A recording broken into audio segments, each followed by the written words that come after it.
Hey, everyone. Happy Sunday to you. Hope you had a great day yesterday with the college football games. We had some good games yesterday, had some upsets, had some close games, had some surprise games, and we're going to talk about those today. I'm got with us today. We've got Tide Guy. What's going on, Jeff? How you doing, buddy? Doing good. How are you? Doing good, man. Doing good. And we've also brought in Jordan. What's going on, Jordan? What's up, guys? Ooh, man, what a weekend! That was that's pretty eventful. Yeah, we had some pretty good games, and I thought we'd go over some of them. A couple of them I didn't think it was anything going over. So we all know Ohio State won. They won big, and they've been winning big, all year long. They're actually going to be my number one team this week. To be honest with you, I'm bumping the number one. So this one was a good game here. Uh, Georgia and Missouri, kind of a surprise game. Missouri led that game for a long time, and Georgia had to come back at the end. The so is Georgia? Do y'all gauge anything from Georgia for this game, or do you just think they just had a bad day? What do you think, Jeff? Well, I think Missouri kind of exposed Georgia a little bit. They blitzed almost every time and didn't give Stetson any time whatsoever to throw the ball. I also think that, unfortunately, Missouri did the same thing that Texas did to Alabama. They settled for field goals. If they would have scored a touchdown here, they had the ball first and goal on the 1 yard line. Got a false start penalty, drove them back to the 6, and they had to settle for a field goal. So, I mean, they needed to score a touchdown to beat Georgia. You're not going to beat Georgia kicking field goals. Yeah. Right. Yeah. Yeah. I mean, I have to agree. I mean, certainly Georgia didn't have a good day, but definitely Missouri did some things, particularly defensively, that really stressed Stetson Bennett and that offense. They were really super aggressive, didn't really let Todd Monken's plays really develop, and the Georgia's offensive line, I think they hadn't really faced that yet. A team that was really going to send a lot of guys, and their blitz pickup, it exposed a lot of things in protection, and it was really interesting. I don't know if like I'm lower on Georgia, now or what, but they do look beatable. I think that's for sure. They're not as far and away ahead of everybody else as maybe we would have thought, after the first couple of weeks. And I'm still not concerned about Georgia's prospects of winning the East and potentially winning the SEC, but they definitely look capable of dropping a game on the way now. And it didn't seem like that was going to be the case after weeks 1 and 2. The other thing I'd like to say about Georgia, though, is, championship teams, champions, great teams, they finish. And when Georgia needed to, they did finish. So, I mean, I think a lot of people want to see 30-point blowouts and this and that, but it's good to see a team like that struggle. And then when it mattered, they did come true. So, I mean, I do think that was important for Georgia to play in a tough game because let's be honest, Tennessee looks pretty good this year. Kentucky looks pretty good this year, so there's some teams that they're going to have to play. So struggling yesterday might help them down the road. Yeah, and that actually takes me into this next game that I've got on here, and I put these side by side on purpose. Ole Miss 22, Kentucky 19. That was a surprise game to me. I really figured Kentucky would win that game because everybody knows my pick to. Well, I've been saying all year Kentucky was one upset away from winning the SEC East. If they can beat Georgia this year, I figured they would run the table in the SEC, except for Georgia. And they lost Ole Miss. It was a great game, good close game. I just felt like Kentucky could pull that win out. But after watching the Georgia game yesterday, there's still a possibility Kentucky could beat Georgia. So I still think that the SEC is There's a lot of people saying the SEC's down a little bit this year, and that may be true after some of these games that we're seeing inside the conference. I don't know if they're down or if they're just every team is good. About like the Big 12, it's really they're beating up on each other. But the SEC is doing the same thing a lot of times. So, but Ole Miss 22 and Kentucky 19. And Jeff, what did you think about that game? Well, actually, Kentucky won the game. They threw that touchdown pass and then got called for illegal motion. So they moved them back 5 yards. And then the very next play, the quarterback gets hit, loses the ball. So, I mean, they had the ball first and goal at about the 15, maybe 16 or 14, 15-yard line. So, I mean, they were in it. It was a great game up until the fourth quarter. It kind of got boring there in the fourth quarter. But I think you can take away a couple things. I think Kentucky is better than what we thought. And I think Ole Miss finally showed that they can play some defense. I mean, because they played really good defense against Kentucky. Yeah, they did. Yeah, I think the biggest concern for Ole Miss was just, they hadn't really – this was their first true test. And so I think a lot of people going into this game, were kind of looking at Ole Miss with some skepticism. And, it was like, yeah, they won 10 games last year, went to the Sugar Bowl, but, they lost a ton. They had to, rely a lot on transfers again this year. I mean, is this Ole Miss team still, capable of, winning, a bunch of games in the SEC West? And so far, they haven't shown any reason. I mean, that was a gritty, tough win. As Jeff mentioned, the Kentucky, was they were a mistake away from winning that game. But I mean, I don't feel lower or I don't feel differently about either team coming out of this game. I think both are very, quality teams. Ole Miss just came out on top. I mean, it was they were at home, and it was a pretty evenly played game. I mean, you look at the box score. I don't feel any differently about either team. It was a tough top 15 matchup. Ole Miss came out on top, but I think both teams are going to be fine moving forward. Yeah, it looked to me like Kentucky might have had a little off day with their offense. They didn't seem to be on key like they usually are. Another great SEC game yesterday. Now, this game was a game that was 17-point favored Alabama at Arkansas, and it was a game that a lot of us were saying, they'll take Alabama, but give me the points. Alabama will win the game, but we want the points because of the 17.5-point spread on the game. Alabama ends up covering this game. Did you guys get to watch? I didn't get to watch any of this game at all, so I don't know if it was if Alabama just blew them away, if it was always a big spread in it or what. It got close for a bit. Yeah, it got really close. Yeah. It was interesting. I didn't get to see much of it because I was at the Clemson game. I was out tailgating and all that, so I could only tune in bits and pieces and check on my phone every once in a while. But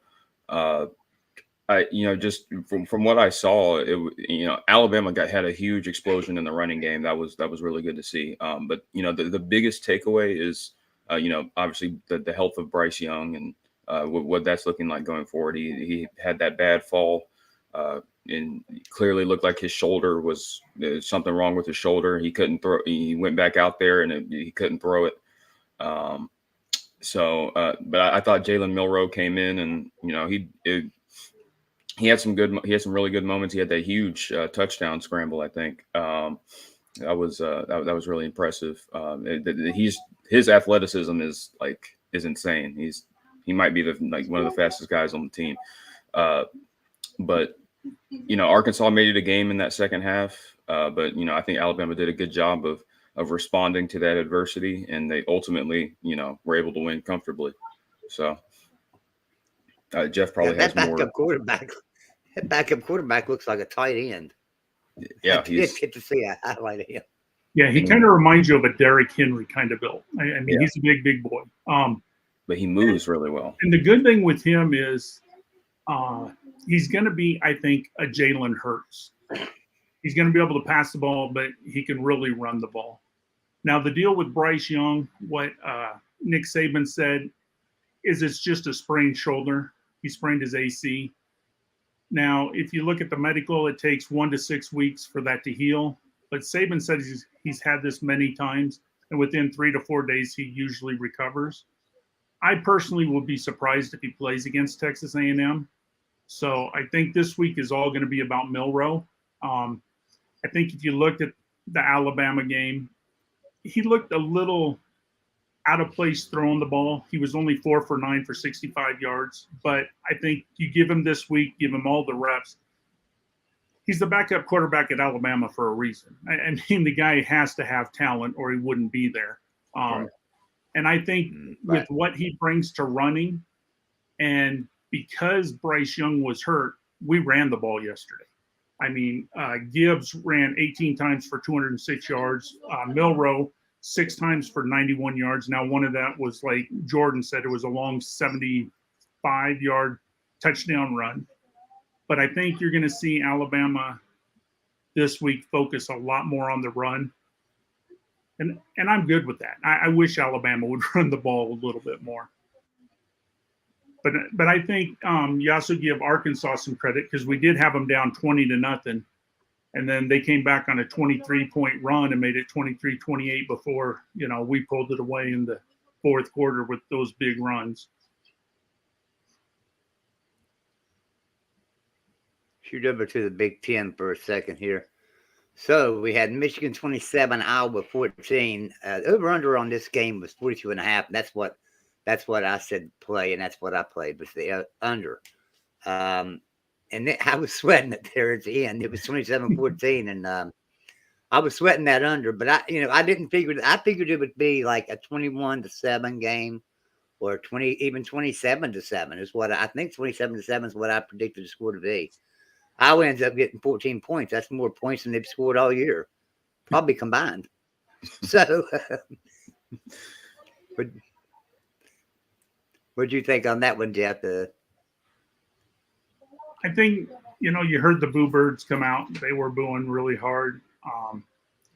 Iowa, again, looked great on defense. I mean, they did some nice things on defense. On offense, they struggled. They scored that one touchdown because they got a short field.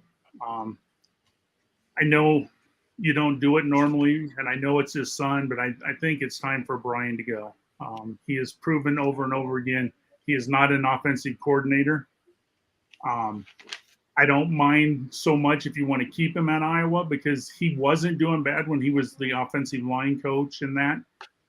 But unfortunately, he is in charge of the offense and he's in charge of the quarterback. And I don't think anybody would say that either one of those are doing good right now. So I think it's time to find a new quarterback coach and a new offensive coordinator. Yeah, it's probably time.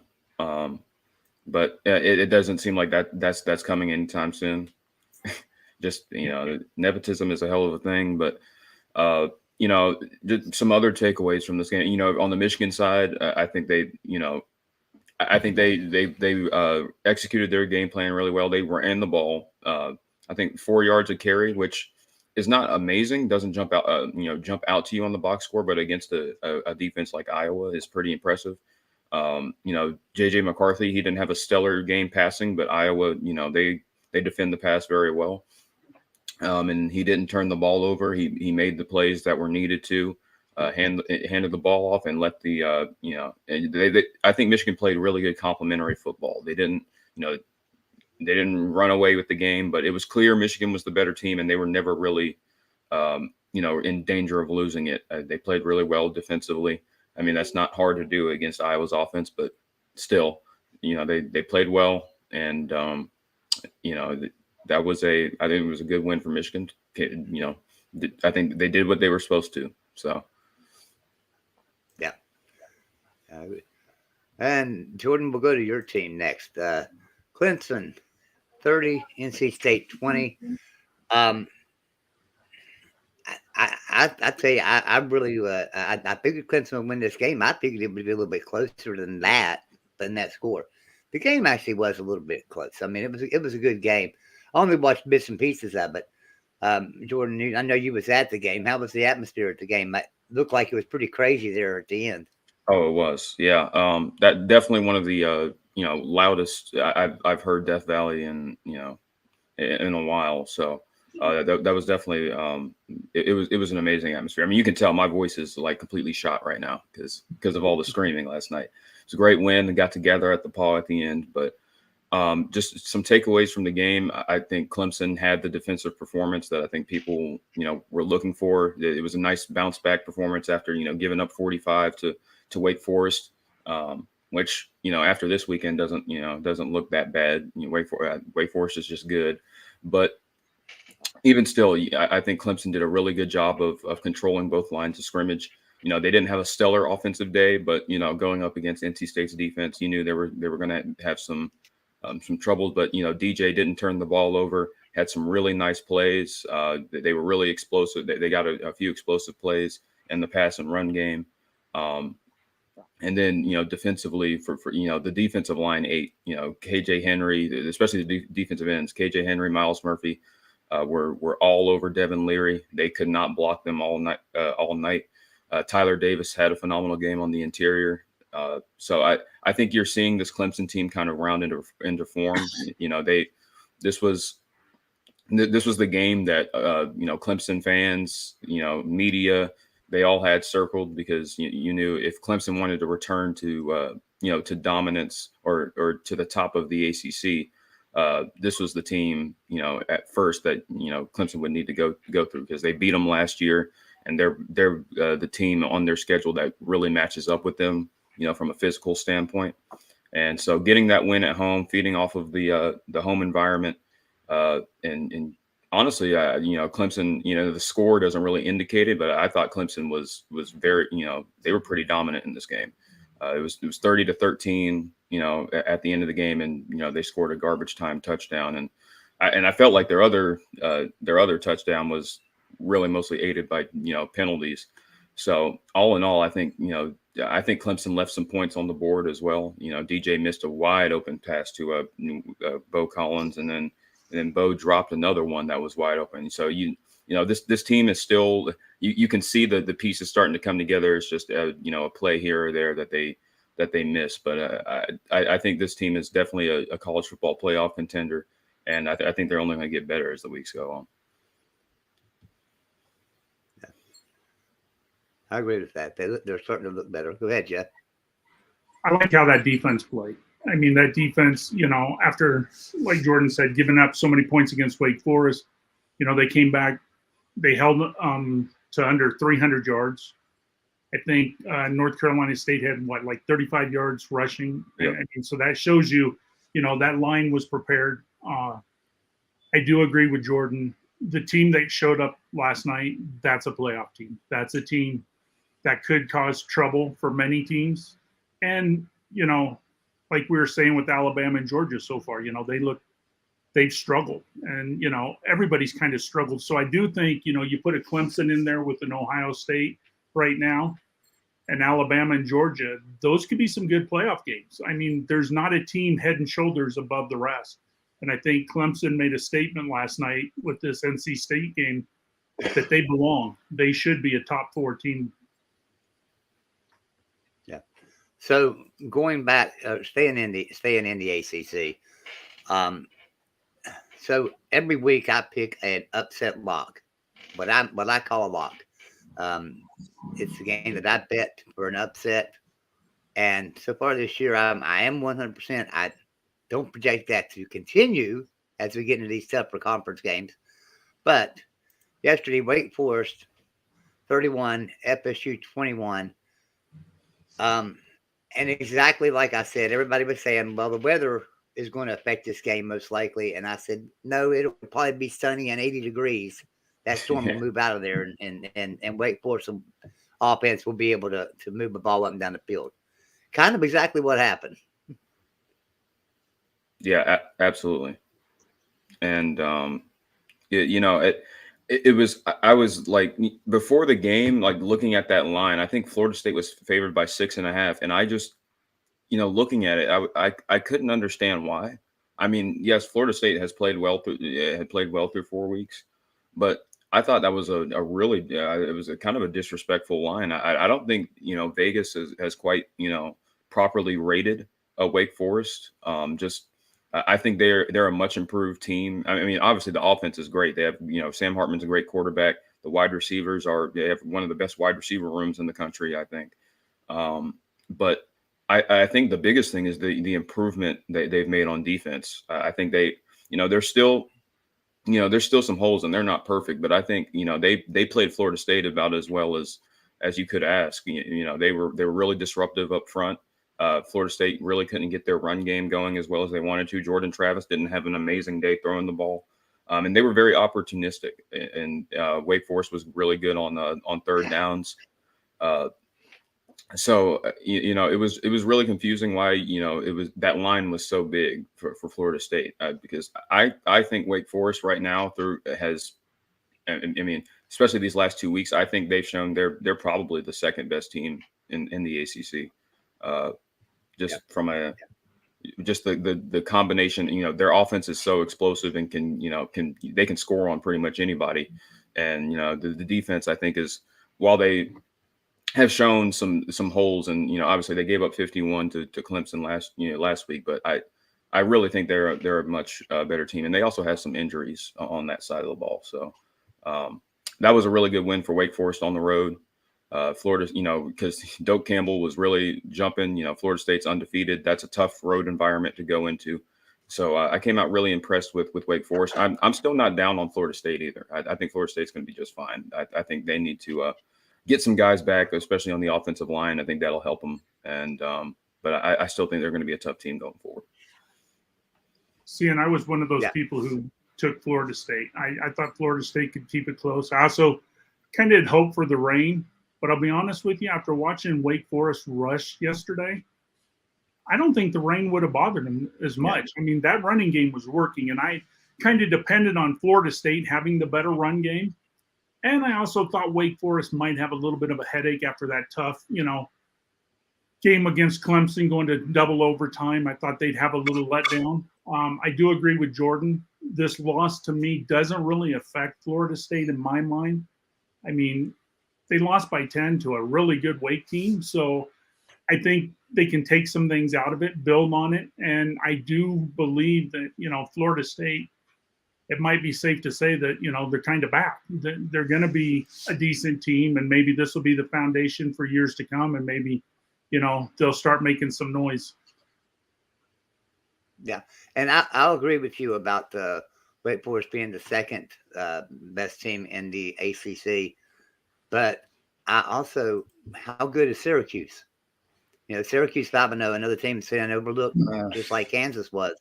How good is Syracuse? I don't think Syracuse is second best. Just because of how they're 5-0, but their 5-0 has been really, really sketchy. Just they've kind of skated by in some games. Like they probably should have lost to Purdue. They nearly lost to Virginia at home. They look good in that opening week against Louisville. Like and I'm on the Syracuse train as far as they are. I mean, they're a good team, but are they the second best team in the conference? I don't think so. I don't think they're the second best team in the division. Although that's not saying much, because I think the ACC Atlantic is definitely the best, one of the better divisions in college football, at least from just a competitive standpoint. But I don't know. We'll see. I'm still I'm not sure. I'm not sure I'm buying all the way on Syracuse as the second best team, but I think they'll they'll still be jockeying for that third place position.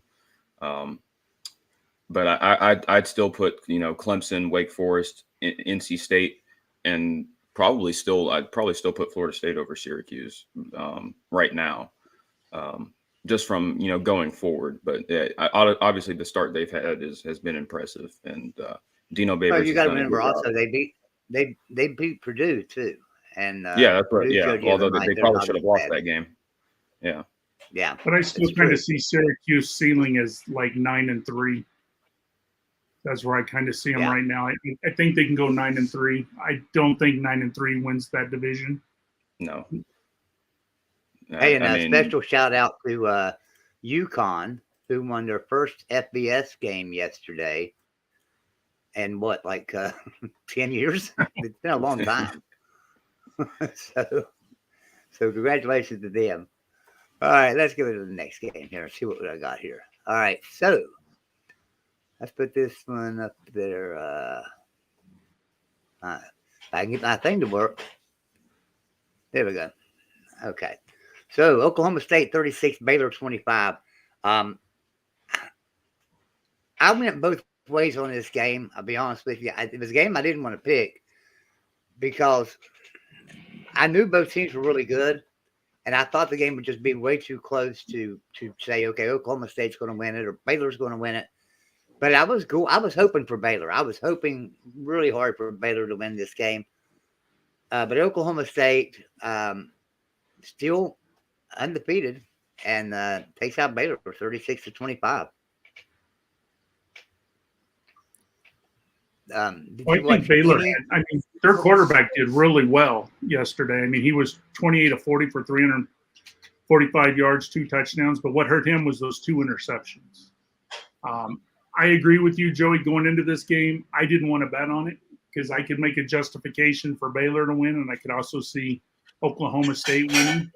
Now, it does surprise me a little bit that, Oklahoma State won by 11. I thought this would be a much closer game.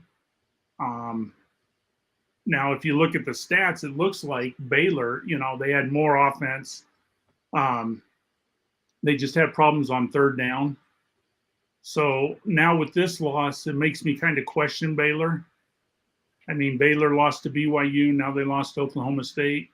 Last week, yeah, they had a good-sized lead on Iowa State, but Iowa State come back on them.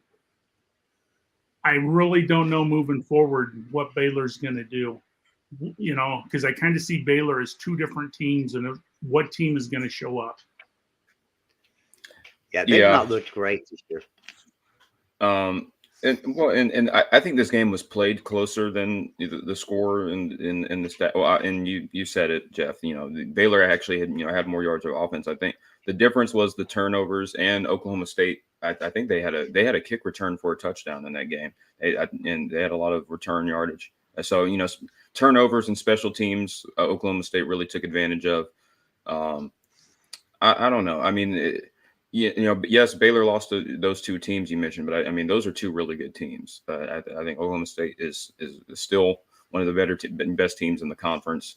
I mean, it might have been too much to expect Baylor to just kind of roll through the Big 12 and go back to back and win the conference like they did last year. But it's. I don't know. I still think they're going to be okay. They just got to be a little bit better situationally, be better on special teams. But I still think they're going to be a tough out for anybody in the conference. But it's a really interesting race this year because there's not a team in the Big 12 right now that looks head and shoulders above the rest. The 2 that are leaving for the SEC have been really, really sketchy up to this point. So we'll talk about one of those. Weren't they predicted to finish like 8th and 10? I thought Kansas was supposed to finish 8th in the Big 12, and I thought TCU, some people had them as low as 10. Yeah, they did. And so let's go into that game here because after Oklahoma's loss last week and after Oklahoma's loss this week, and especially as bad as this loss was, is Oklahoma the worst team in the Big 12 this year, other than maybe West Virginia? No. They certainly looked like it. They certainly played the worst yesterday.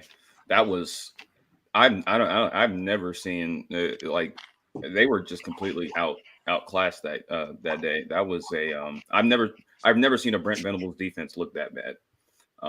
That was rough. They had, I think TCU, obviously they scored 55 points. They racked up over 600, like over 650 yards of offense.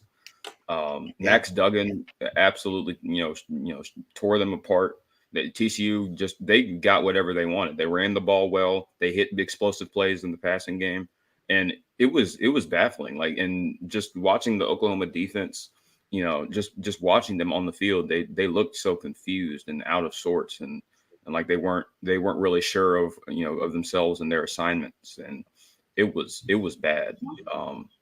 And it shows that Oklahoma had they looked good to start the year, but it's still they still lost a lot from last year, and this is still a new coaching staff with a first time head coach.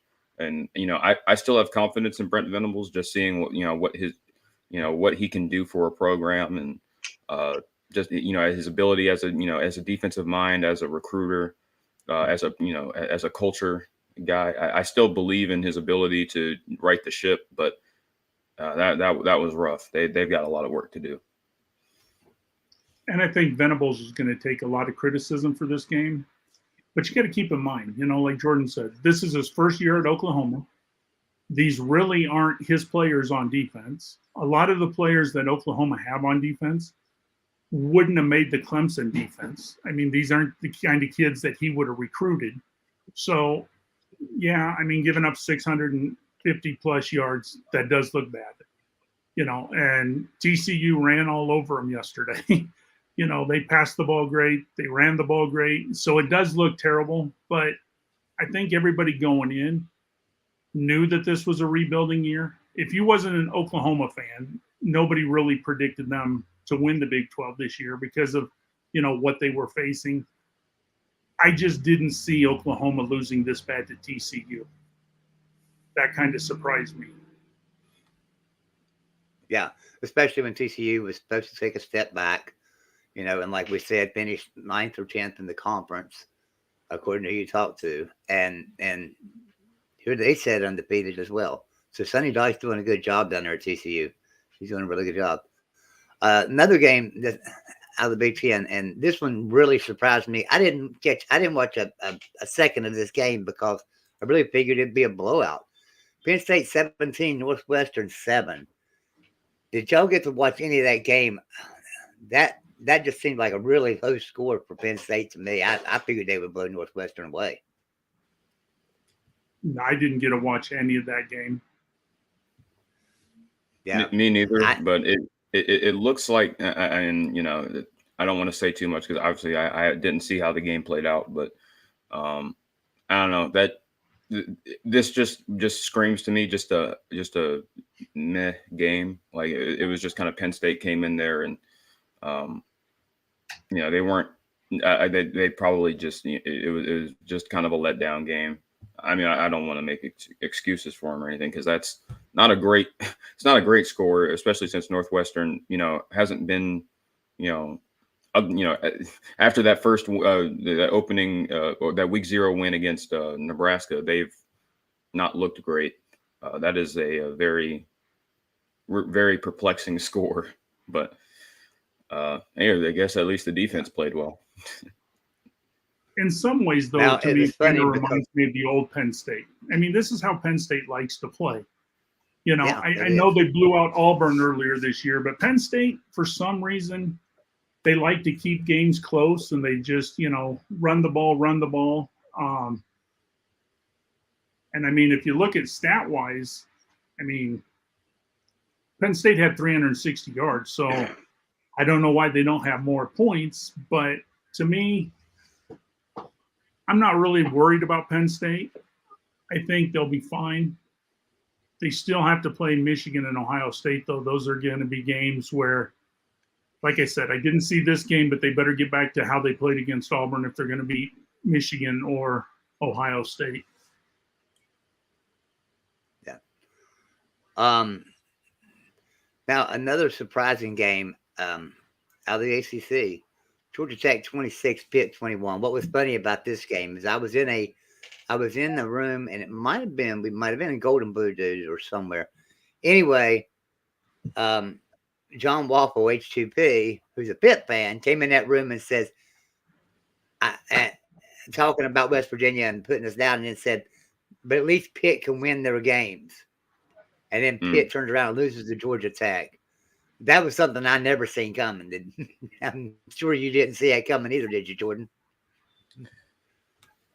No, not at all.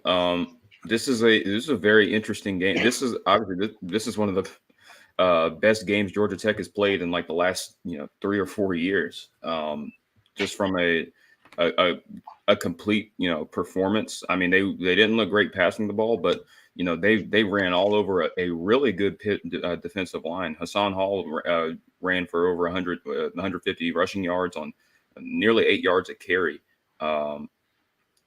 They looked the most cohesive I've seen them in a long time, and that's without Jeff Collins on the sideline. So I'm really interested to see their interim coach Brett Key.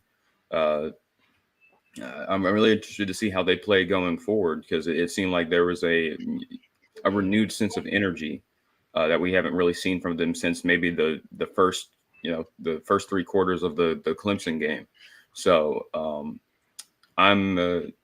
it's a very strange result, and for Pitt, it makes me really concerned. Kind of how they're playing their cards offensively.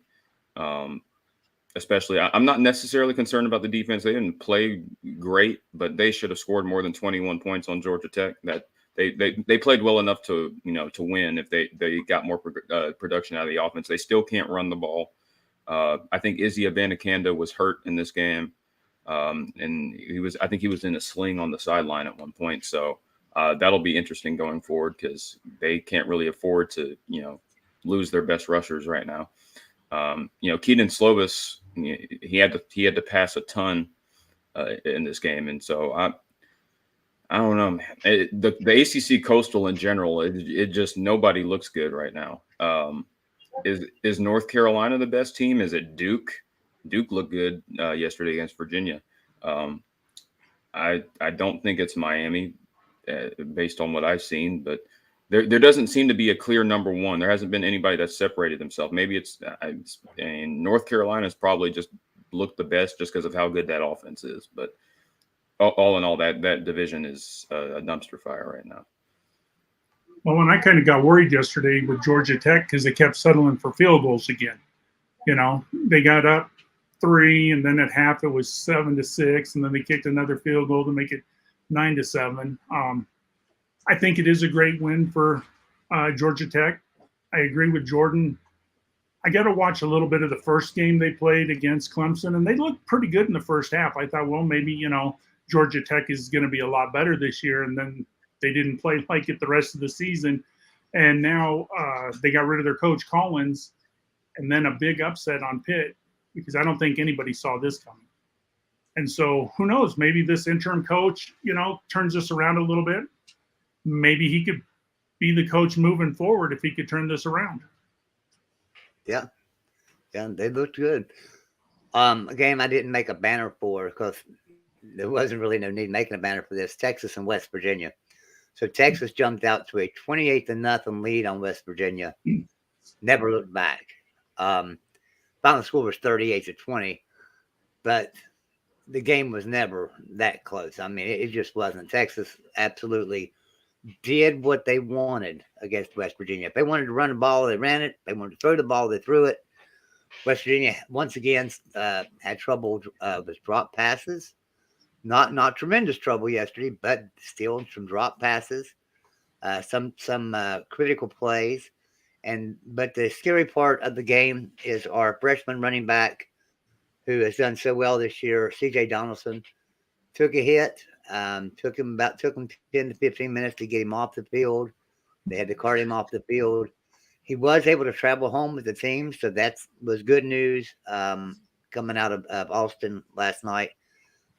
Don't have an injury update as far as anything about when he'll be back or anything. But like I say, West Virginia just didn't have a chance in this game at all. And the other thing too is it's also my wife's birthday, and the only thing she wanted for her birthday was for Texas to lose, West Virginia to get a victory. And so she's a little disappointed today. I also know there was another guy in here that had a birthday too. I think it was Jeffrey Foster. I think he had a birthday today, and he wanted Texas to lose. But it just wasn't in the cards. West Virginia just got blown away. But a bit special shout out to my wife. She's in the chat, Yvette Foster, and it's her birthday. She's finally old enough to go and buy me some beer today. Happy birthday. Happy birthday. So what's this going to do for West Virginia? Because one week you look good, another week you don't look good. When you look good, I mean, and now that the running back is hurt, what does this mean moving forward would be my question. Yeah, he's our freshman running back, and he wasn't the starter. Tony Mathis is the starter. He was our second one in, and then we have Johnson. Now, the last 2 games, he has started. Now, he did not start. He did not start yesterday against Texas. I think he was a little banged up anyway already. I think he had a little ankle sprain, not nothing bad. So he didn't get to start yesterday. But we do have 2 other good running backs. Mathis and Johnson are both really good running backs. Johnson's also very young, Mathis is I'm thinking that he's a sophomore, maybe a junior. But I'm thinking he's a sophomore. So West Virginia still okay in the running back column. But if we can't fix our defense, especially our defensive secondary, we're in big trouble. I mean, West Virginia is without a doubt right now, the way it looks, we are the worst team in the Big 12. Still a pretty good team. I mean, overall, but Texas, man, they were on a mission. I don't know. I had heard reports of they had this player team meeting, and that they were fighting with each other, and that they were arguing with coaches. I didn't know how true it was, but that was everything I watched about Texas was talking about that and saying that.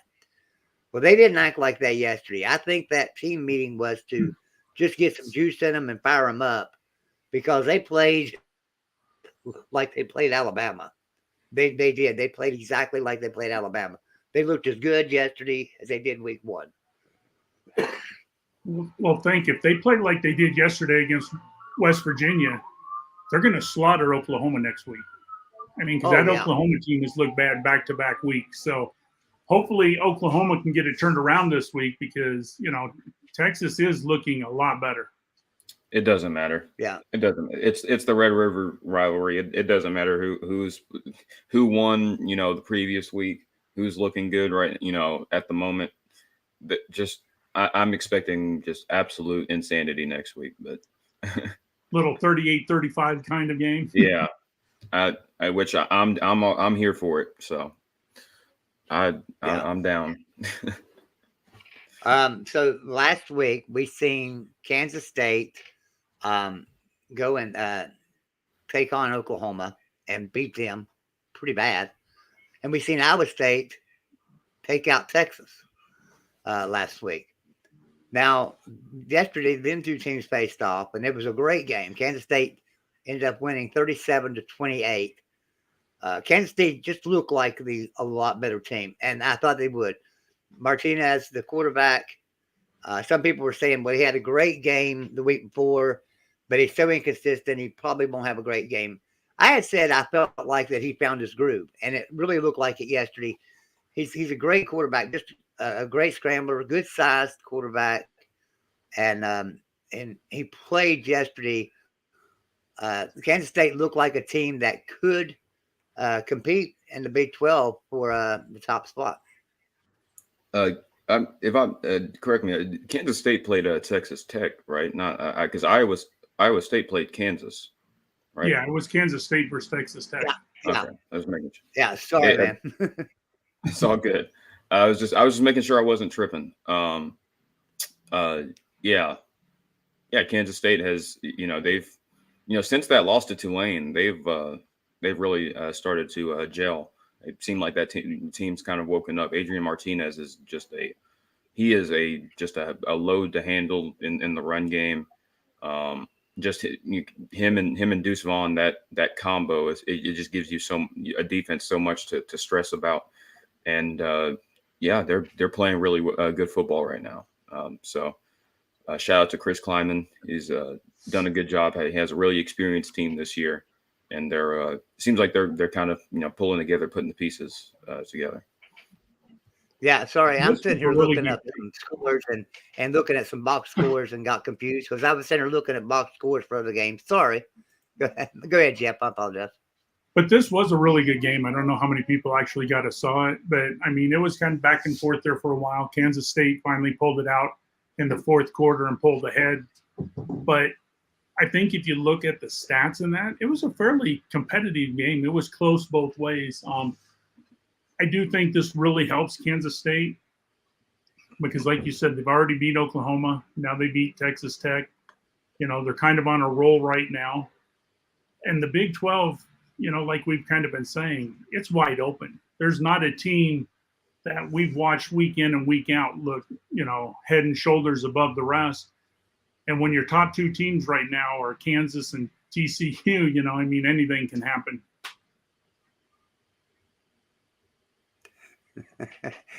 Tony. I think Tony's talking about me. If I'm going to use hallucinogenics, please share them with the group. I don't know if he's talking to me or not. No, he's not talking to you. He's talking to somebody in the chat. Oh, okay. All right, so let's wet blanket. Let's head out to the Pac-12. Oregon 45, Stanford 27. Oregon looks like the team that we thought they was going to be. Because Stanford is always a tough game to play for Oregon for some reason, and they looked pretty daggone good in this game. Of course, when it comes to Pac-12, we don't get to watch a lot of these games out on the East Coast, but this one I didn't catch a minute of either. But I did watch some highlights on ESPN, and Oregon looked really, really good. To me, it matters which Oregon team shows up. I mean, they didn't look good at all against Georgia. And then last week, they struggled for, the first 3.5 quarters, they were down big time with like 5 minutes to go and then pulled out last week's win. But then they showed up yesterday and looked really, really good.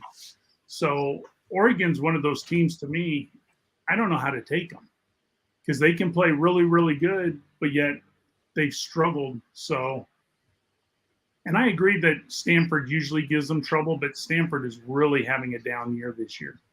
They really are. So, and like I said, we don't watch enough Pac-12, or I don't watch enough Pac-12 games usually to know who's top and who's bottom. I could see Oregon making a good run, but they're going to have to play like they did yesterday.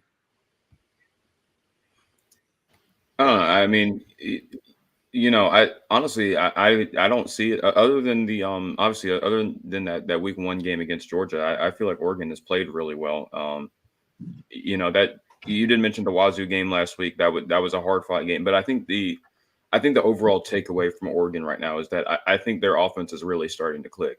Bo Nix has had a really good stretch of games now. And I think that's probably the biggest thing going forward is that they actually are getting the kind of QB play that they're going to need if they want to win the conference. There's no divisions in the Pac-12 this year. And so there's no, if we just have to beat these teams and we'll go to the Pac-12 championship. No, you've got to, you're playing everybody. Oh, well, not everybody, but you miss some teams, but it's whoever has the best conference record, best conference win percentage is who goes. So you got to get as many conference wins as you can. And having a quarterback that's playing the way Bo Nix is playing right now is going to be huge going forward. And so that was a good win against Stanford. And they took care of business. The game was never really in doubt. So I don't know. I feel pretty good about Oregon going forward. I mean, are they clearly the best team? Are they clearly the best team right now? No, but they are certainly contenders, and that they are. I think they're on the right track right now. So I feel good about Oregon and where they are. I want to give let the chat know, let everybody know in Golden Blue Dude that, okay, if you go to our website, goldenbluedude.com, and you click on writers, it'll take you to Substack. Now, you can go to Substack and search for Golden Blue Dude, substack.com. But it's easier to just go to goldenbluedude.com because you can access anything Golden Blue Dude. On Substack, we have our writers, and we're looking for more writers. If anybody would like to write for their team, get in contact with me. You can reach me at joey@goldenvoodoo.com. But we're looking for more writers. But also what they've started doing is the writers are getting together every week, and they're having like what they call a roundtable. So they're creating an article, and they're putting in the games of the week and giving their score predictions. So it's pretty good. And I see one of our writers in here right now, Manyo, and then we have Scotty B, the Baylor King, as our head writer. I think it's a great idea. So if anybody can get over to Substack and look for Golden Voodoo or go to the website, we're looking for more writers, and you'll get in on that roundtable and put your score prediction in there. And hey, if you want to just get in on the roundtable and stuff and not submit articles, we probably couldn't do that because we so many people wanting to do it. But if you like to write for your team, and it doesn't matter who the team is, it can be a Big 12 team, it can be an FCS program, or even Division III program. We don't care. This is a college football channel, so we want all college football.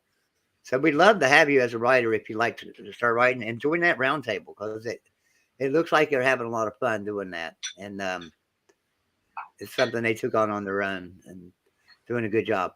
Okay, so a game that was played at might as well say it was played at 3:00 in the morning last night. It ended then, it seems like. USC, and I put JD on there, and I think everybody knows what that means, right? Yeah. 42 and Arizona State 25. USC, I like I say, this game was on too late. I started watching it, but then I fell asleep. So did anybody stay up to watch this game other than Tony and Tim? And I could not. I was tired. I was so gassed and by the time I got home, a little drunk. So I couldn't. I was like, yeah, no, I'm not going to be able to stay up. I think I got home at around 1:30. So, and I was done. I wasn't going to be able to tune in for that. But good win for USC. I think Caleb Williams did he throw his first? I think they had their first turnover of the season. In that game. So. That's a pretty impressive stretch for USC. Not turning it over and forcing turnovers. That's something they've done really well this year. And they got the win. They won comfortably, and USC has already exceeded their win total from last year in the first 5 games. So clearly, the Lincoln Riley effect is real, and they're in a lot much better shape now with a competent coaching staff. Now, I got to watch quite a bit of the game. The one thing I'd like to say is I think Arizona State probably played the best game they played all year. The team finally looked like it was coming together. I mean, they was in the game until, the third quarter. Then USC started pulling away. But I think they made it competitive. I think USC was by far the better team, and that showed on the field. I agree with Jordan. It was kind of sad to see, Williams throw his first interception because they were on a roll with no turnovers in that. But that USC defense, they also got turnovers again. So that defense is a lot more improved than a lot of people give it credit for. I mean, you look at how they played against Oregon State, and now with this game, I think USC may be the top team in the Pac-12 right now. I think, you got them, you got UCLA, Oregon still has a chance, Washington still has a chance, but I think with the schedule on that, I think USC probably has the easiest road to get to the conference championship. So it'll be interesting to see moving forward how they do. Okay, so the new AP poll is out. So let's bring that in. Show that. I might have to make that a little bit bigger. Let me see if I can make that a little bit bigger.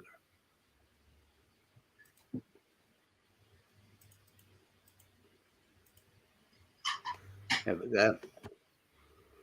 All right. So Here's the new AP poll is out. Number 1, Alabama. They have jumped Georgia. Georgia's coming in number 2. Ohio State 3. Michigan coming in at 4. Clemson at 5. USC 6. Oklahoma State to 7, jumping up 2 spots. Tennessee to 8. Ole Miss jumps up 5 spots and goes to 9. Penn State moves up 1 to 10. Utah moves up 1 to 11. Oregon jumps 1 spot to 12. Kentucky drops 6 spots down to 13. That's just too far. 14 is NC State. They dropped 4 spots. Wake Forest moved up 7 spots to 15. BYU moved up 3 spots to 16. TCU stayed 17. UCLA stayed 18. Kansas comes in at 19 after being unranked. So finally, Kansas getting some love. Kansas State's at 20, moved up 5 spots. Washington Huskies dropped 6 spots down to 21. Syracuse coming in the poll and getting some love finally at 22. Mississippi State coming in at 23. Cincinnati 24, and LSU at 4-1 comes into the poll at 25. Okay, Jeff, what do you love and what do you hate? Well, I mean, I am very happy that they finally got UCLA, they've got Syracuse, and they got Kansas in the top 25. Obviously, the win that TCU had, they belong up there. I don't know. I'm seeing a lot of SEC teams in the top 10 that I don't know. I mean, we've got 5 teams in the top 13. That just seems kind of high to me. And I would have been okay with Alabama too. I would have been okay with Ohio State being number 1. I think, I mean, Alabama did look good yesterday, but, we still struggled against Texas. So, but at this point in time, does it really matter where you're at as long as you're in the top, 10? Because, I mean, the games ahead are going to tell you where you belong. I just like that some of the teams on the bottom finally got some of the respect that they deserve, because I think Kansas should have been in the last couple polls. Tony's asking me a question in the chat about why I'm using Bing. I'm using Bing because I opened it in a separate browser and used Edge, so it went to Bing. Jordan, what do you think, man?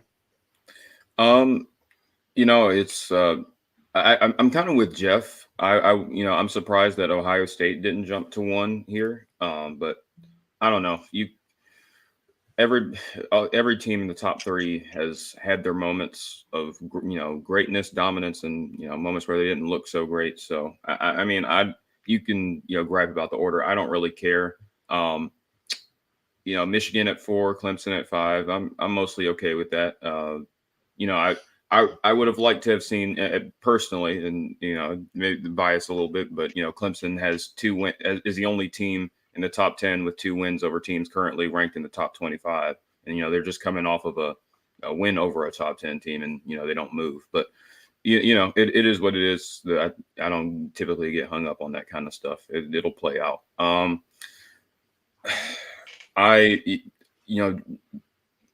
Looking at the amount of SEC teams in the top 15 is really interesting. But I think at the end of the day, they're going to beat each other. It's going to play itself out. So I'm not going to worry too much about it. I don't like NC State over Wake. I guess they didn't. I mean, the way the AP poll works, he's like they don't want to drop you too far for a loss. But I don't know. I feel like Wake is a little bit more complete right now. I think Wake is more effective offensively, and even NC State's defense is great, but I don't know. They played Wake played Clemson a lot better than NC State did, and Wake was at home, so I'm not going to gripe too much about it. Other than that, if you keep scrolling down,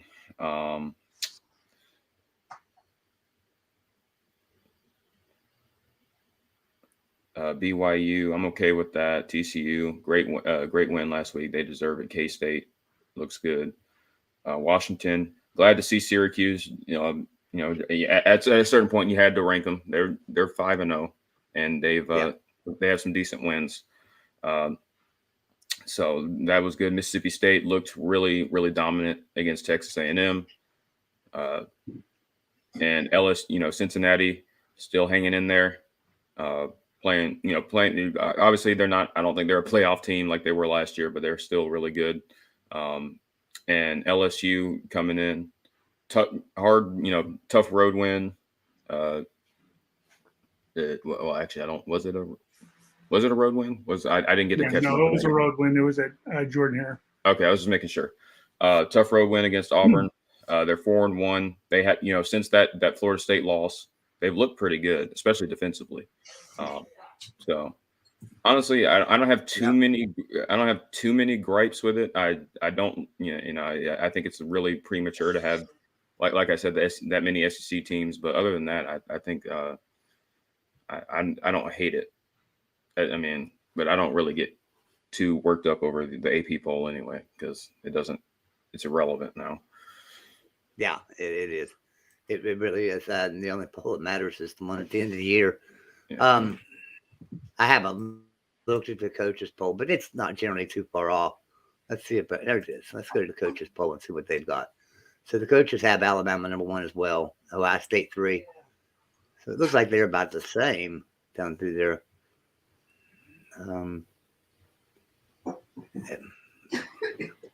Did they just copy? Okay, so the coaches. The coaches have Kansas up there at 17 and Syracuse at 21. So they're about the same in the top 15. The coaches are. It's 16 through 21 that's a little bit different. They've got Arkansas at 25. They still have Arkansas, right? Yeah. Which? Yeah, at 3 and 2. Yeah.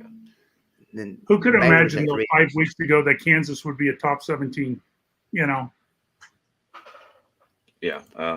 No, nobody expected that. They were. I mean, I don't even think you could get odds on them winning the Big 12 before in the preseason. Like they wouldn't let you bet it. No. And just the amount of improvement that they've made in 2 seasons with Lance Leipold is pretty remarkable. I'm bringing something else in, guys. We'll go over something else here real quick. Let me share the screen.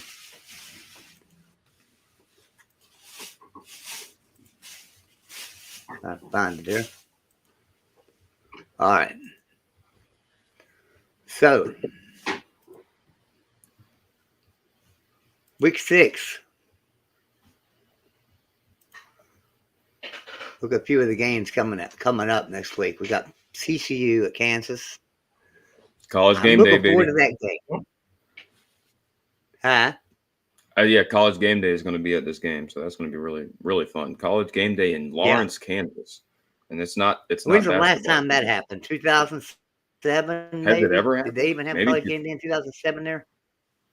I don't even know. I think they had college game day there, but I don't know if they went or not. That would have been the year, though. Because wasn't that the year they ended up going to the Orange Bowl? Yeah. Yeah. I remember that. Yeah. Yeah, they had lost at number 2. They were number 2 at one time. I think they were number 1 and Missouri was number 2 or vice versa. No, I think they never got to number 1. I think they were number 2 and then they lost. Number 2 and lost to Missouri. I think they finished number 5 or number 4 after the Orange Bowl win. So. And that was the year nobody wanted to be number 2 because they kept getting beat. The number 2 team just kept getting beat over and over again. Yeah, every year, every week it seemed like. Yeah, and nobody wanted to be number 2 that year. So that's going to be a good game. Now, I'm telling you, the early pick for me is TCU. I just think Kansas time's run out right there. I think TCU will beat them. But the game is in Lawrence, Kansas, and they had a sellout crowd yesterday for probably the first time in 15 years as well.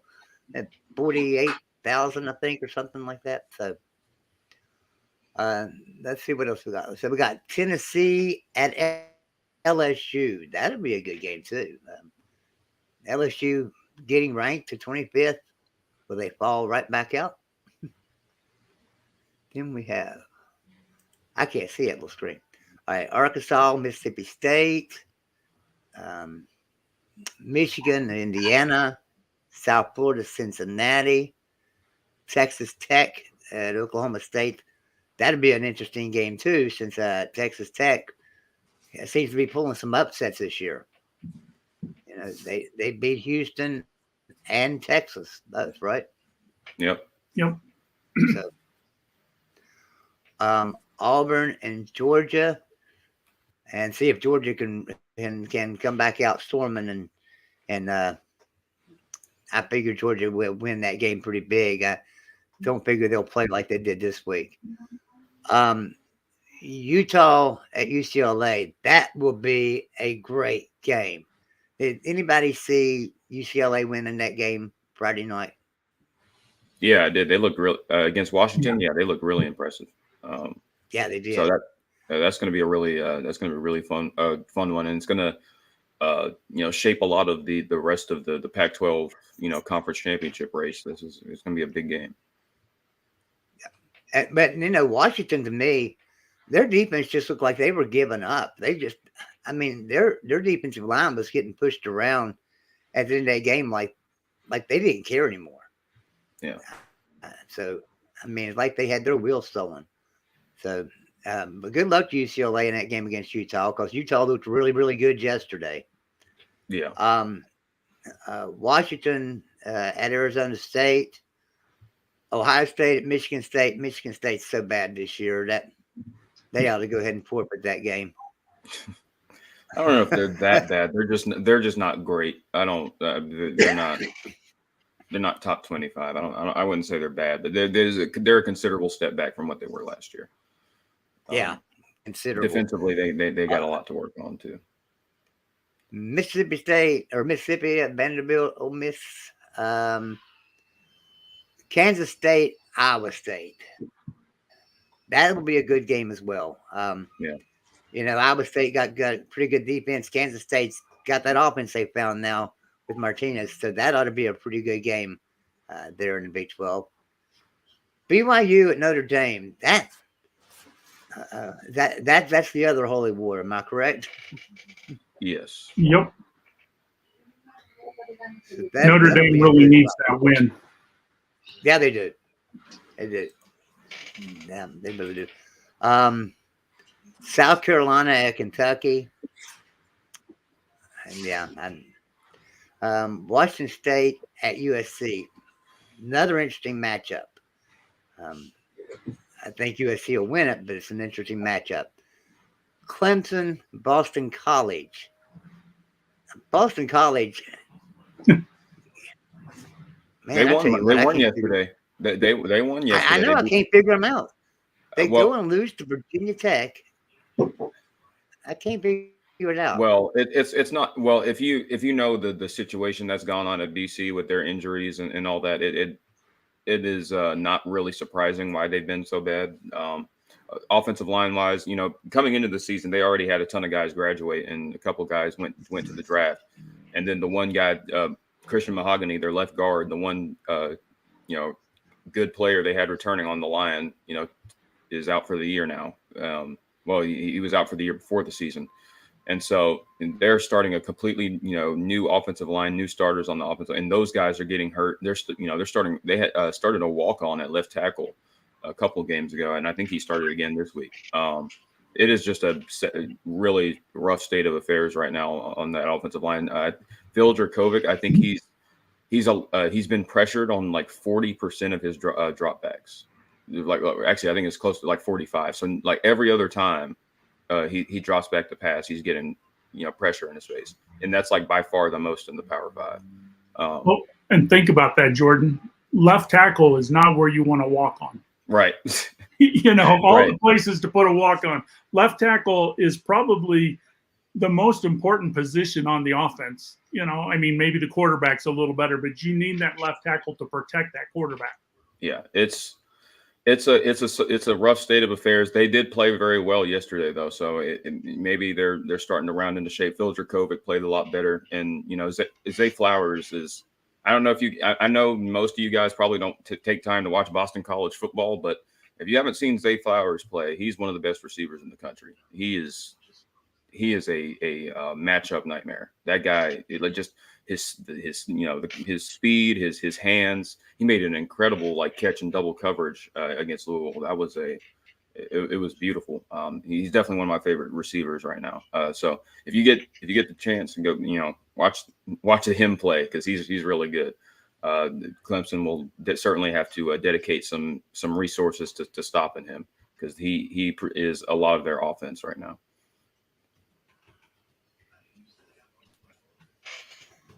All right, so then we have Army at Wake Forest, Florida State, NC State. Florida State getting knocked out of the polls after a loss to Wake Forest yesterday. So can they rebound at NC State, you think? Oh, yeah, I think they can. And I think Florida State has some injuries on both lines of scrimmage. I don't think NC State will be as stressed as they were against Clemson. Florida, and they get this game at home, which is big for the Wolfpack. I think they have a bounce back performance. I don't expect them to run away with it, but I think they do just enough offensively, and I think their defense is going to have a day, to be honest, against Florida State. And I think they win a tight game, but they bounce back and get a nice win. That's how I feel right now. But we'll have to see if Jared Verse for Florida State is fully healthy, because he was very limited yesterday, and they still don't have Fabian Lovett back at defensive tackle. So I'm really interested to see how Florida State's injury situation looks when that game is played. I think that game will be really competitive. I think it'll probably be one of the better games of the day. But I do think you got to favor North Carolina State because they're at home. Yeah. So Oregon and Arizona, and then a big game as well, Texas A&M and Alabama. Now, last year Texas A&M handled business with Alabama and beat them. Can Jimbo Fisher repeat that? Jim, what do you think, Jeff? I think Alabama beats them by 35 if Bryce Young is there. If we don't have Bryce Young, then we beat them by 24. We're going to play Texas A&M. We've got a lot of payback. A lot of things were said in the springtime. A lot of their players have made references to Williams and Young, and I think it's time to show them. I don't think Texas A&M stays in this game. I said that ever since the season started, and after watching Texas A&M, lose to App State, struggle to Miami, struggle to Arkansas, I don't think Alabama has a problem. I'm with Jeff. I mean, I know this game can kind of get kind of crazy, but I mean, if you look at last year, Zach Calzada had the game of his life. That he's never looked like that since. And so I mean, and now obviously he's not there anymore.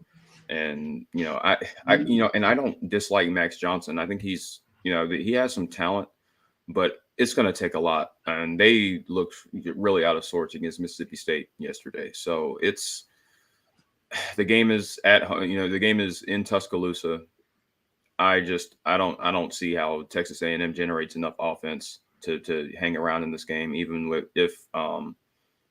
if Bryce Young isn't in there, because I think Alabama is going to have enough success offensively. I think they've really kind of found their stride in the running game, which is huge, considering the receiver play has been really up and down up to this point this year. So it's just going to be tough to stop. And if Milroe is starting, I think he's capable enough in the passing game that they have to respect it. And he is a load to deal with in the run game. Him and Gibbs and McClellan.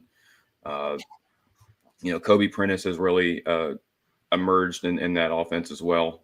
It's going to be tough for A&M to deal with all that. So I think that was Alabama the first time I had seen it. That's the first time I had seen Alabama's backup was yesterday, and Yeah. he looks really, really good. I mean, like I say, he looked like a tight end. When they first had him in the game, I was like, well, now wait a minute. Well, yeah, because he looked huge. And then when he took that run, God, how far was a run was that? 70 yards or something like that? I thought it was 75, I believe. But yeah, I mean, yeah. I mean, he has some speed to him. Yeah. Getting down that field. So I was like, oh man, that they go from a Heisman winning to a Heisman winner. I mean, really, it's what it looks like. You're going from a Heisman winner to a Heisman winner here next year or two. And I know a lot of people after seeing him yesterday wondered why we don't have him at running back, because I mean, he would make an awesome running back. Yeah. So let's talk about. I put the StreamYard link in the StreamYard if anybody wants to join us. I'd like to know what your thoughts are as well on some of this. Let's talk about some hot seats. There's no doubt. That, Joey, can I ask you about one other game we haven't mentioned yesterday? Yeah, I'm sorry. What did you guys think of the Minnesota-Purdue game? Good job, Purdue. Yeah, that's what I was saying. Because of the game coming up next week with Purdue, that's what I was saying. Purdue looked pretty good yesterday. So, and I had Minnesota running away with the West. I just figured they were head and shoulders above, everybody in the West, and Purdue actually, put it on them. Yeah, I've seen that. They picked off Tanner Morgan, I think, 3 times in that game. They they didn't have the best offensive performance. Minnesota's defense has been good all year, but that was a tough, grinded out victory. Purdue looked really good, and they did enough, especially defensively, to win that game. So that was the Big Ten West is really interesting. This race. Purdue and Minnesota. I think those were two of the front runners that played yesterday. But there's still a lot of games left to be played, and it's going to be really interesting to see who comes out of that division. And that's what I was saying too about Syracuse beating Purdue. Kind of makes me look at Syracuse a little bit different, especially after yesterday with Purdue beating Minnesota. It just kind of made me think Syracuse might be a little bit better than we're thinking. I'm not saying they're going to win the ACC by any means, but I can see them finishing pretty good. Well, I think everybody has no doubt about it. Syracuse being good is a good thing. I mean, Syracuse has been down for quite a while, so having them play good actually will help the ACC big time. Yeah, right. They're a lot of fun when they're good. And Babers was on the hot seat coming into this season. And matter of fact, I think a lot of people were calling for him to be fired and stuff. So has he saved himself now on being 5-0? Is he off the hot seat again? I mean, this is he had a good season, what his first year or second year at Syracuse? Second year, yeah. And he's had bad seasons. And now it looks like he's going to have a decent season. Is his name off the hot list for right now, do you think? Well, the thing is, I'm not sure how much. I know in the college, the off season and the talk about Syracuse, it was like, man, I mean, is Syracuse going to put up with another bad season? But I don't know how much internally they were ready to get rid of Babers, and I think they gave him an opportunity to revamp his coaching staff, which he did.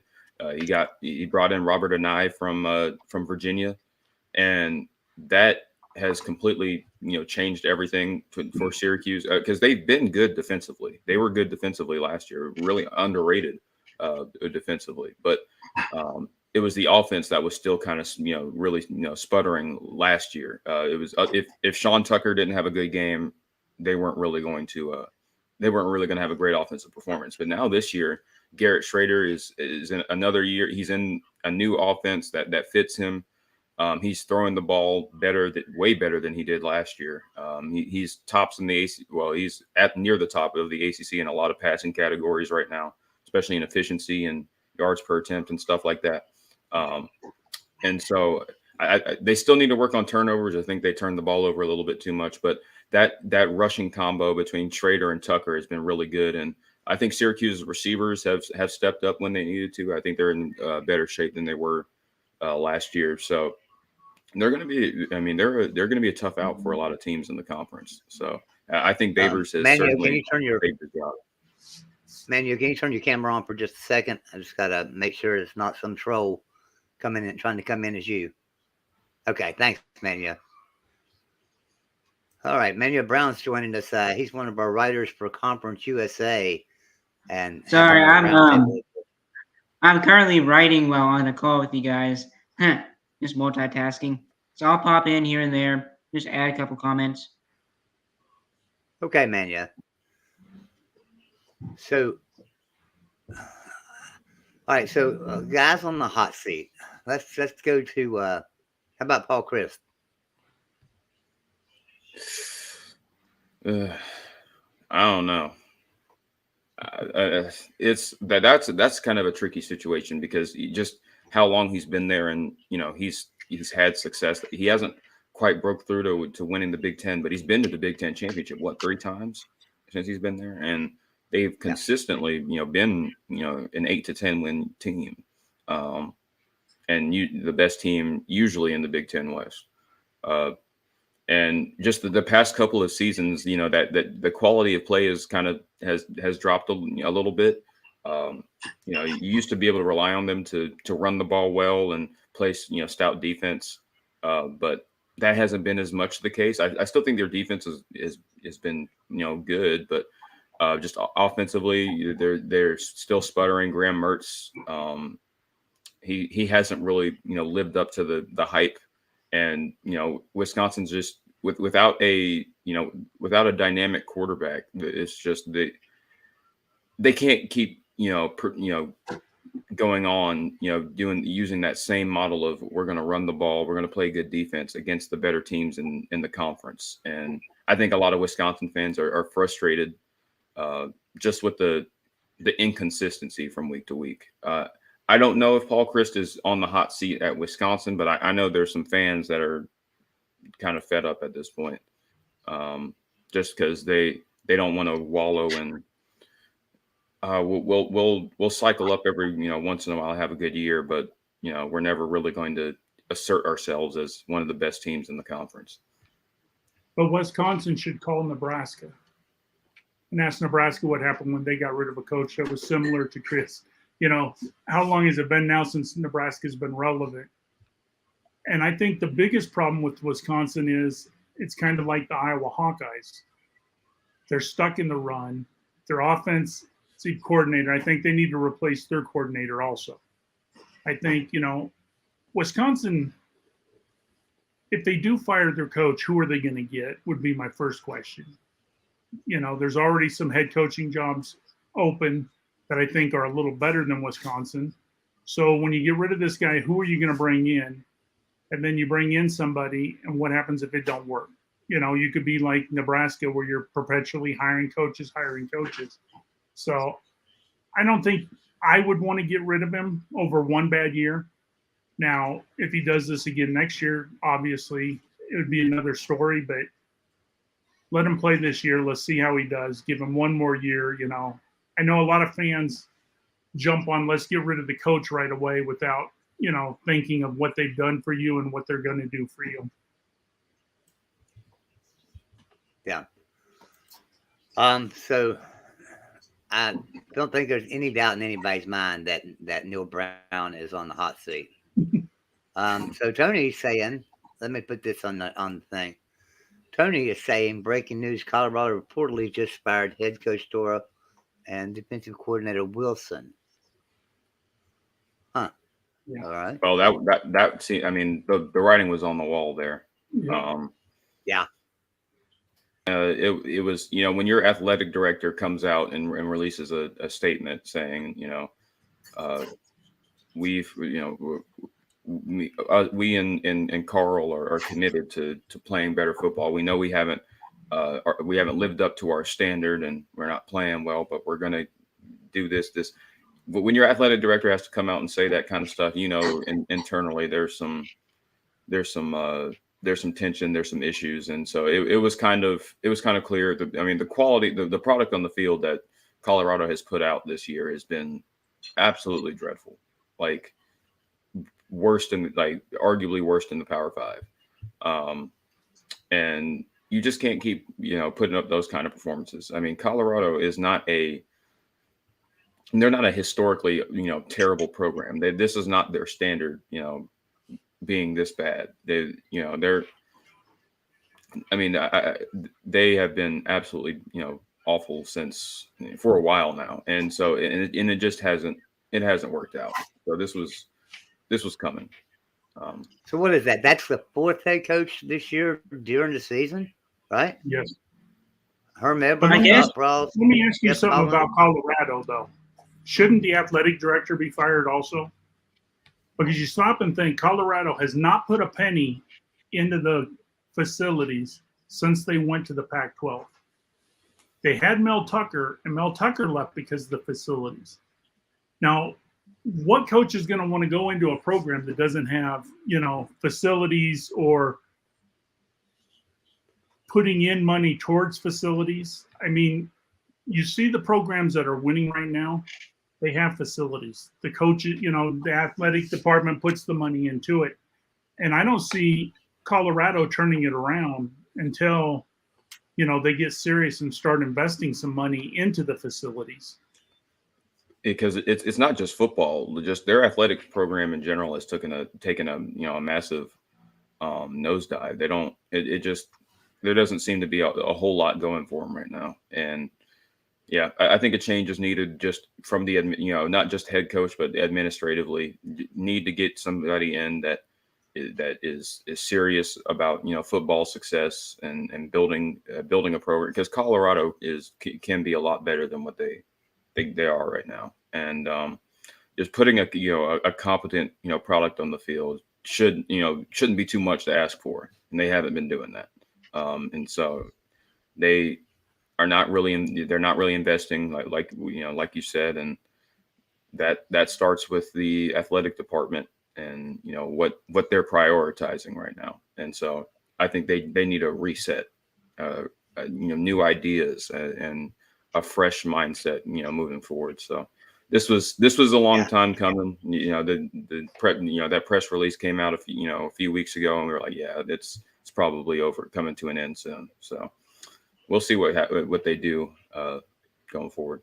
Yeah, because a lot of people don't realize that Colorado actually has a national championship in the last 30 years. So, I mean, they had some really great teams in the 80s and 90s. Yeah. And then, like I said, it's just really, once they went to the Pac-12, it's like sports no longer mattered to them. They got where they wanted to be, and they just kind of quit investing.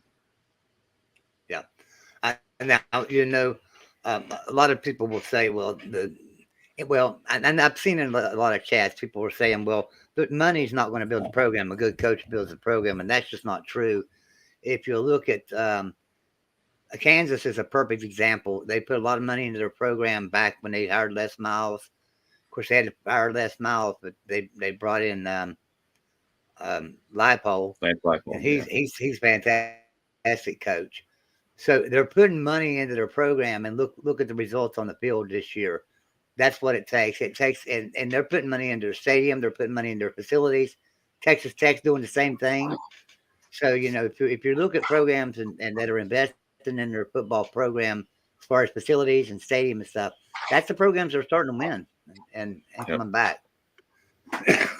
And they're getting fans at the game. I think that's huge too. Like the Kansas example, Kansas has done a lot to increase fan interest. As a traditionally a basketball, focused school, they've done a lot to generate interest in the football program, and it's going to be really cool when game day comes this week, and just seeing a bunch of Kansas football fans. That's so weird to say, but it's going to be a really neat atmosphere, I think. But exciting too, and win or lose for Kansas, man, I'm happy for Kansas. I really am. I couldn't imagine being a Kansas fan and having to put up with the last, 12, 13, 14 years of 2-win seasons. And, so I'm really happy for them. So there's no doubt about it in anybody's mind that Neil Brown is on the hot seat. I just don't. I don't know if there's anything going to save him now, short of winning the rest of his games. I'm serious. I like Neil Brown. I've been a strong advocate for Neil Brown, but when you're losing games like he is, can't win close games. He's making some bad decisions on play calling. We don't go for it on 4th and 6 inches at Pitt, which would have sewn the game up, but we went for it yesterday on 4th and 15. It makes no sense to me. Well, Joey, I guess my question would be, I'm not a West Virginia fan, so I wouldn't know, but why would you not release Neil Brown as soon as possible? Like, I understand giving him maybe 1 or 2 more games to see if he could improve, but I mean, you look at Nebraska. Nebraska fired I can give you Frost, and I 20 think it's a million. good idea. I can give you 20 million reasons why they won't let him go right now. That's bottom line. His buyout is $20 million. It goes down to 16 million at the end of the year. That's a lot of money for West Virginia. Now, will the boosters get together and raise? Yeah, when the boosters get together and raise that money, possibly the 16.5 million, but at the end of the year, I don't see him. I see them letting him finish the season out, though. I really do. Here's the problem with that, Joey, is you really can't afford to do that. If you're going to get rid of him this year, you got to get rid of him before November. And the reason is, yeah, you do. You know, they do the early signing now in December. So if you fire him right at December, you're not going to get a coach in to get these recruits signed. So you really need to get rid of him in November. And I know $20 million sounds like a lot, but if you keep him, what's he going to cost you? Right. You know, keeping a bad coach and having another bad year, what's that going to cost you? Yeah, it's going to cost us this year already because I've seen a lot of people selling their Baylor tickets, and saying, I'm not going to the Baylor game. Why would I go to the Baylor game now? We can't beat Texas. We're not going to beat Baylor. See, that really hurts your program. You're not going to have fans. Yeah, it does. And, it does because when you don't have fans in the stands, you don't make money. Exactly. And it's like Neil Brown, okay, imagine he does win against Baylor. If no one's there to see it, how demoralizing is that for him? That he finally gets his good win game, if he gets it, and there's no one there in the fans there to celebrate with him. Yeah. Yeah. I think he's seeing the writing on the wall, though, I mean, I really do. I don't know that he's going to be fired. I think so. So Mark Rogers asked me the other night, what would it take? What kind of season would get him fired? And I told him, I think if he only wins four games, maybe 5, he would be fired. But if he goes 6-6, he'll probably be safe. I'm still going to stick to that. But if you look at our schedule, I don't see us going 6-6 right now. I really don't. So, I mean, because everybody in the Big 12 looks really, really good. And except for West Virginia. And we just don't, we're not looking like a team that's ready to play. So we've got talent. The problem is they don't look like they're developing over the year. Now the offensive line's developed well over last year. Receivers are dropping a few less balls than they were last year, but they're still dropping balls. Running backs look good. Our defensive secondary looks like horrible. I mean, they're just absolutely horrible. And our special teams that are not looking very good at all. So, I mean, and then all these crazy penalties. We're getting a lot of penalties. I don't know if anybody's watched that, but our penalties are crazy. And I mean, we're getting a lot of late hit out of bounds, a lot of roughing the passers. That's coaching. That's coaching right there. You've got to teach your players how to hold up, how to stay in control of the game and not let the game control them. So, and I don't know. I mean, I just think that he's got to do something, or his days are numbered at WVU. And up until yesterday, I thought Steve Sarkisian may have been on the hot seat. after yesterday, I think he's fine, and he looks like he's got this Texas team rolling. Now, who knows what happens next week against Oklahoma? But with the rival game, if he loses that rivalry game, he may still be back in the hot seat. But I don't see him losing that game to Oklahoma next week.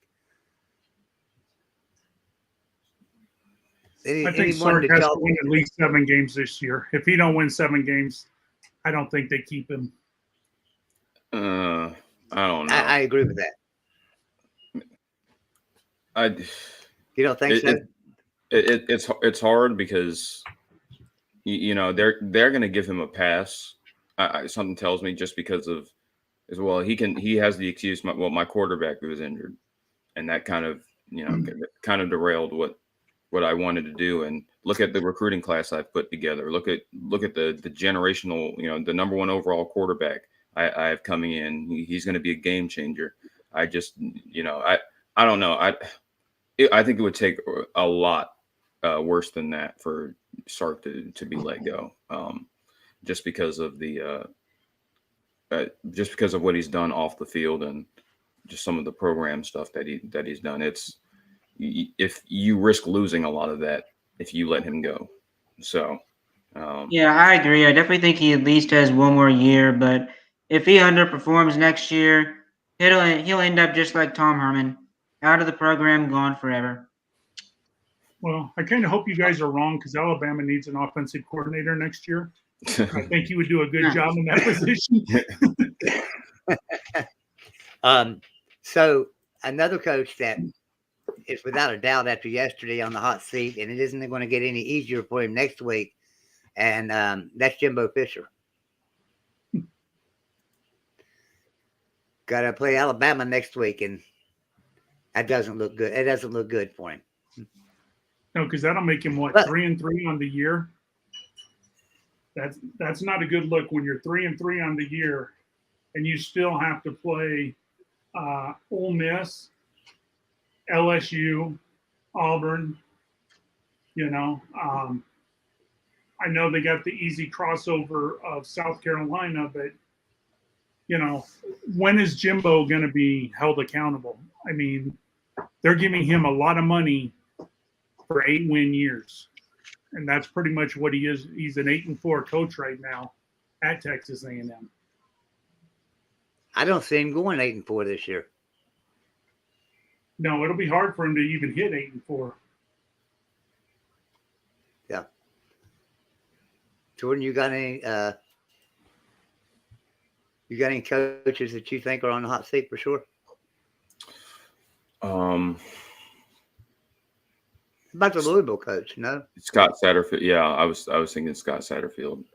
So that loss to BC was, I don't know how you keep him at this point. I sat here making an argument for Sark about the recruiting class he put together. Louisville has a really good recruiting class put together right now, but I don't, just from what I've been told about how Louisville's offseason went and what the administration there was getting impatient with him, and he had a meeting with them and he was like, this is the best team I've had since I've been here. We're really putting things together, and just to come out and you get blown out by Louisville. You get blown out by Syracuse week 1. Florida, you lose to a Florida State when their starting quarterback goes down, and then you go and drop an inexcusable loss to a bad Boston College team. They are not. That is a bit like. I'm proud of BC for winning that game because they've had a lot of adversity and a lot of that hasn't been their fault. But Louisville should have won. That's a game Louisville should have won comfortably, and they didn't. Whatever they're doing, it's just not working. They are just Jekyll and Hyde week to week, and I don't know how you can keep that around because you can't keep a coach where any game you go into, especially in conference play, there's like a 50-50 shot of you winning like big and getting absolutely embarrassed or just losing a game you shouldn't. So I don't see how you keep Satterfield after this year, because this has been really disappointing. So and they're not even looking good against the bottom feeders they've played.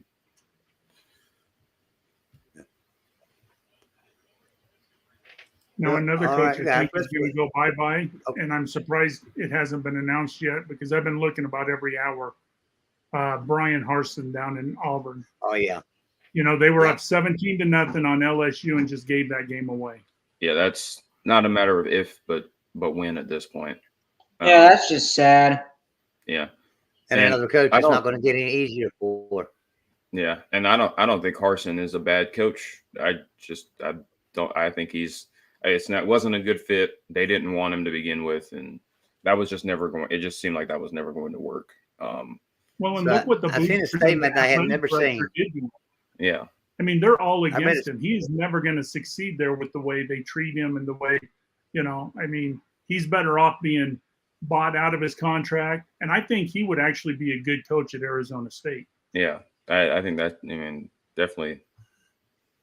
I seen a statement I had never seen this morning. I was reading an article about Brian Harsin, and they said that people at Auburn, the analysts and the coordinators and stuff, are silent quitting.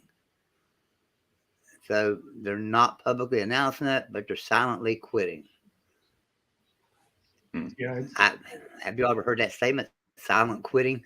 but that's what I can't remember where I was reading that. It might have been on ESPN. Just talking about how they were talking amongst themselves about quitting and just keeping it silent and things. So, I don't know what's going to happen down there. So I'm going to tell everybody in the chat. Go ahead, Mania. I said it's definitely sad whenever you have people working together like that behind the scenes, just saying, you know what, screw it, we're done. Like, that's sad. Yeah, but I mean, it was just one article I seen, so maybe it's nothing. But you never know with these situations, especially with the way he's been on the hot seat pretty much all year, and a lot of people wanted him fired before the year started. I was actually surprised he kept his job. I thought the way the administration was out for him, the investigations they did to him, and they made a few changes to his staff. I thought he was going to be gone. Yeah. So to the chat, I want to tell you that we got a Patreon show coming up at 5:00. I've got a few great guests for you on there. I've got Paul Catalina from 365 Sports. And Mark Rogers said he is stopping in if he can and going to be on the show as well. But Mark has some family things he's got to take care of first, and he's going to try to get in there with us. Coos' corner had to cancel on me. He wasn't able to do it. And Jeff, you generally join us over in Patreon. You coming? Yeah, I'll be able to be there today. And Jordan, you want to join us in Patreon? 5:00? 5:00. No, I won't be able to make it. Okay. All right. So, but we'll have a great show for you because Paul Catalina is a great guy. I mean, he knows his stuff when it comes to football, and he does a great job for 365 Sports, Sikkim 365. Him and David Smoke and Craig Smoke. That's one of the best shows on YouTube, without a doubt. So let's wrap this one up for today. I'm going to give everybody their chance to give us a final word. Jordan, you want to go first there real quick? Thank you guys for tuning in. This was a great show, a lot of great interaction, talking about the games this week. Really excited for the slate of games next week, and can't wait to be back on here at some point to talk about it. If you want to follow me on Twitter, my handle is right below my face, so feel free to check me out there. I also do shows on Mark Rogers. I do the Clemson pregame and postgame shows on the Clemson Voice of College Football channel, so check me out there. And you can also find me on D4 Sports YouTube channel on college football all across America. And I also do Clemson. We do previews for Clemson games on that channel as well. So be sure to check D4 out. And once again, thank you guys for tuning in, and I'll see you guys later. Thank you, Jordan. Thank you for coming in. Hey, Jordan. Man, you want to give me your final word, buddy? Sure. First of all, thank you, Joey, for having me. Been fun. Definitely want to say it'll be interesting these next couple weeks, seeing who stays undefeated, who gets knocked off, what coaches screw up more, and just who keeps their jobs. Like we all mentioned, all those head coaches right now are in deep, deep trouble. And to add to the list, Matt Moore over at Northwestern, not doing good, and Will Healy over at UNCC, Charlotte, North Carolina, Charlotte. Like, he's also not doing very well. There are tons of coaches out there right now I think are fighting for their job, and I definitely think some of them will not be able to keep it. Yeah. But yeah. I agree, man. Well, thanks for coming in, buddy. Yeah, thanks guys for having me. See you guys later.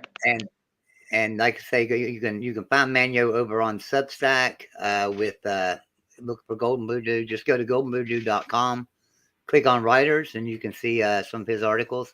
He writes for Conference USA, and his main focus is Western Kentucky, but he writes for Conference USA, so he does a good job.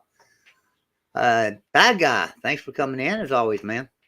Always a fun time. I just like to tell everybody out there, Joey's already mentioned we're going to have a great show today. If you're not a Patreon, you're really missing out. I tell people for $5, and you can actually join for as little as $2 a month, but for $5, you get extra videos, extra shows, a little extra content. You get a discount in the shop. But the big thing is right now, they do a pick 'em. Every week they can do a pick 'em where you can win $20. So if you win just one time, that pays for 4 months of your subscription. So I tell you what, I would definitely spend $5. It's the best money I spend every month. And if you would, look for me. I'm Tide Guy. I do videos usually Monday through Friday. And then starting Tuesday, I will be doing Tuesday night shows. We're going to do Sports Jeopardy. And in 3 weeks, we're going to start letting one person from the audience come in and play. And if you can beat everybody on the panel that week, then you'll win a prize. So check me out, and I hope everybody has a great day. Thank you, Jeff, for being here. Appreciate it. Well, everyone, thanks for coming in. Appreciate it. I know a lot of people on Sundays watch NFL. We don't get a big crowd, but we do get the college football people that are really serious. They come in here, look at the scores, maybe get caught up on a game they didn't get to watch or something, hear a little bit of the stats, and talk about the upcoming week's games. And what we'll do is, we'll all get together. We'll have some kind of a show where we pick these games and stuff later on in the week. And like I say, I pick an upset every week, and I call it my lock. And I'm 100% this week this year on my locks for the upset. Generally just one game, sometimes 2 games. So, but don't take it as betting advice, because I will be wrong at some point. All right, guys, thanks for coming in. We appreciate you, and everyone have a great night.